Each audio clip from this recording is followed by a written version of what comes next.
Have you ever woken up in the middle of the night after a nightmare in which you were asked to leave the class because you did not complete your project? Well, I have. Not once, but many times. This brings me to my next question.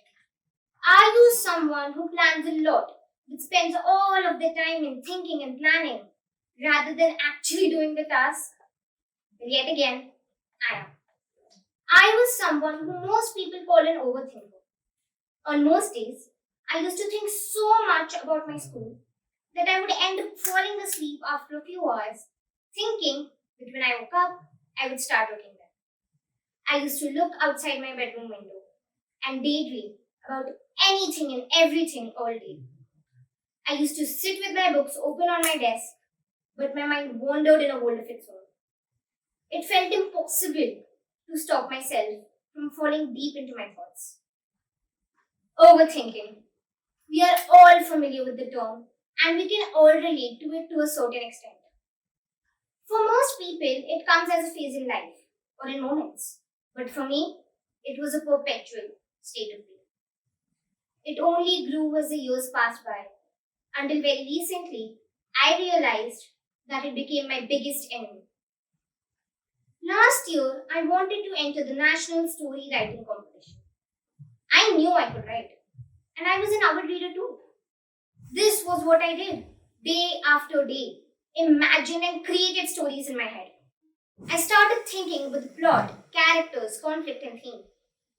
But when I sat down to write, I just could not.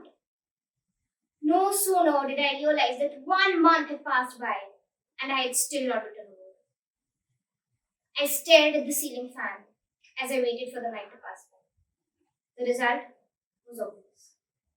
But somehow this time I wasn't able to make peace with it. This is what I was good at. This is what I really wanted to do. Write stories and share my creativity with the world. Why wasn't I able to write anything? This incident made me realize that something was wrong. I was building castles in my head, and then the day came when the castles fell from the ninth cloud and smashed into innumerable pieces all over the ground. So I started reading about overthinking in detail and came up with a few strategies. Here are a few things that worked for me, which I would like to share with you today. First, focus all of your thoughts, energy, and attention to the task you're doing at the moment. For example, I don't sit in front of the television and eat anymore. When I eat, I only focus on the process of having food. I observe the aroma, the taste, and the flavor of the food.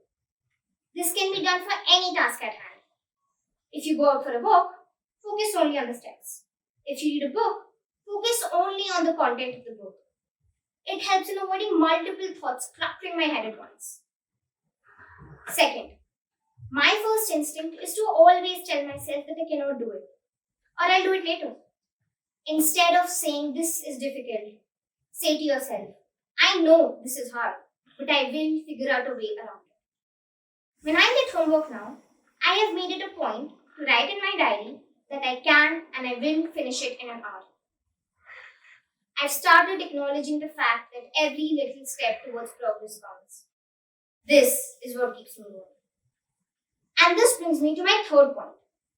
Maintaining a diary really helps. Each day, I make an entry about everything that goes on in my mind.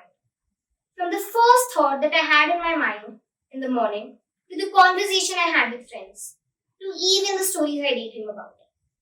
Writing makes me feel lighter, so in return, I end up not thinking too much about things.